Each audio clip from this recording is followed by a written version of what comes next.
Good morning students. प्यारे बच्चों, आज कक्षा 10 के विद्यार्थियों के लिए राम लक्ष्मण परशुराम संवाद के प्रश्न नंबर 4 से 7 तक।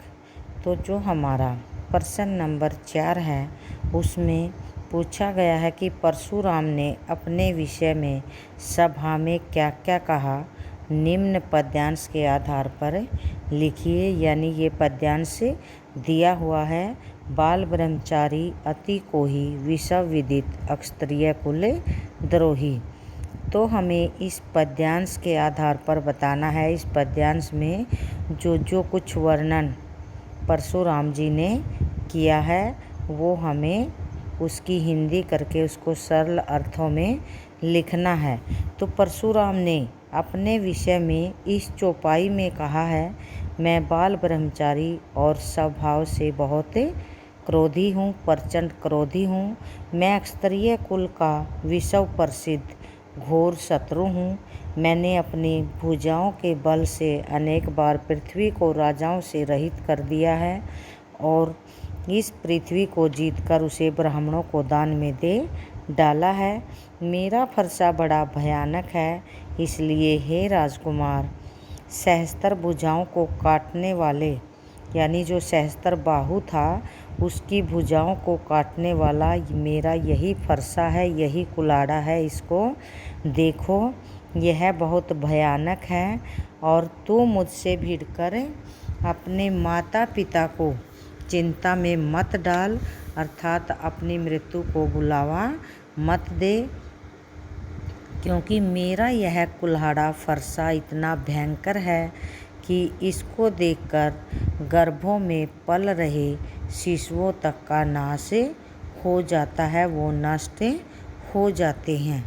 प्रश्न नंबर 5 में लक्ष्मण ने वीर योद्धा की क्या क्या विशेषताएं बताई। तो लक्ष्मण ने किसी भी वीर योद्धा की विशेषताओं के बारे में कहा था कि वीर योद्धा व्यर्थ ही अपनी वीरता की डींगें नहीं हाँकते, बल्कि युद्ध भूमि में युद्ध करते हैं, अपने अस्त्र शस्त्रों से वीरता के कर्तव्य दिखाते हैं, जौहर दिखाते हैं। शत्रु को सामने पाकर जो अपने प्रताप की बातें करते हैं वो तो कायर होते हैं, वरना जो वीर योद्धा होगा वो तो युद्ध भूमि में करके दिखाता है। हमारा प्रश्न नंबर 6 है, साहस और शक्ति के साथ विनम्रता हो तो बेहतर है। इस कथन पर अपने विचार लिखिए। साहस और शक्ति मानव के लिए सद्गुण है जो अत्यंत आवश्यक है। अगर इनके साथ विनम्रता का मिलन हो जाए तो क्या कहने।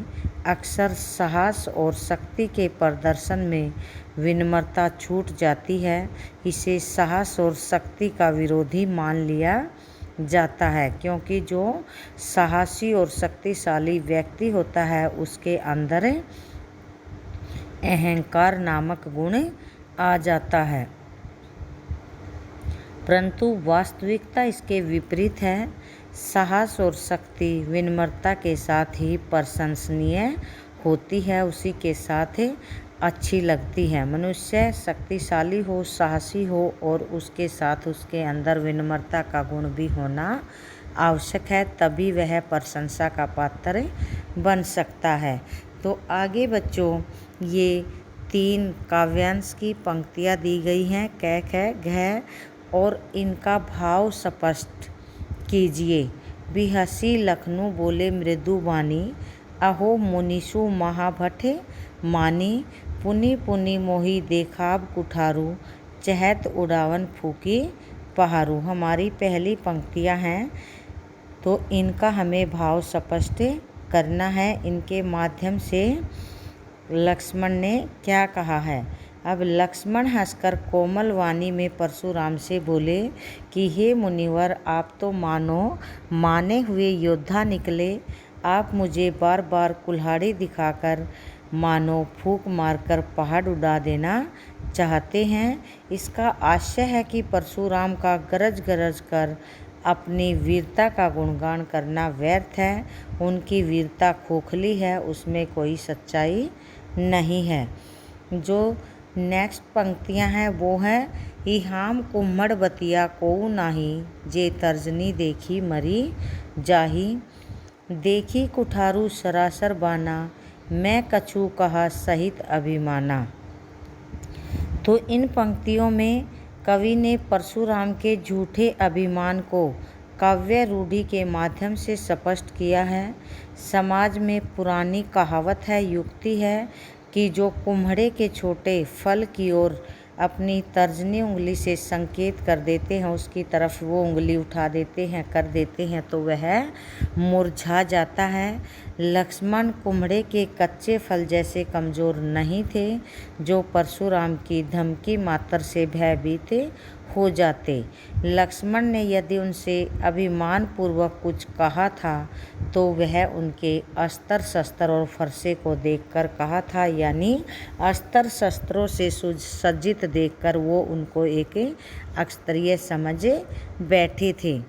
और हमारी जो नेक्स्ट पंक्तियां हैं वो हैं गांधी सोनू कह हृदय हसी, मुनि हरियरे सूझ, अय में खांड न उख में, अझू न बूझ अबूझ। तो इस काव्यांश का भाव है कि जिस प्रकार सावन के अंधे को चारों ओर हरा ही हरा दिखाई देता है, अर्थात जो व्यक्ति सावन में अंधा हो जाता है तो उसके लिए तो सावन में चारों तरफ बारिश का महीना होता है, हरियाली छाई होती है, तो वो ये सोचता है कि चारों तरफ हरा ही हरा है। वैसे ही विजय के नशे में चूर व्यक्ति को भी सभी वीर योद्धा तुच्छ और निर्बल नजर आते हैं। परिणाम स्वरूप वह अपने से ताकतवर शत्रु को नहीं पहचान पाता, वह उसकी पहचान नहीं कर पाता है। तो प्यारे बच्चों, आशा है ये प्रश्न नंबर 4 से 7 तक आप लोगों को अच्छी तरह से समझ में आ गए होंगे। धन्यवाद।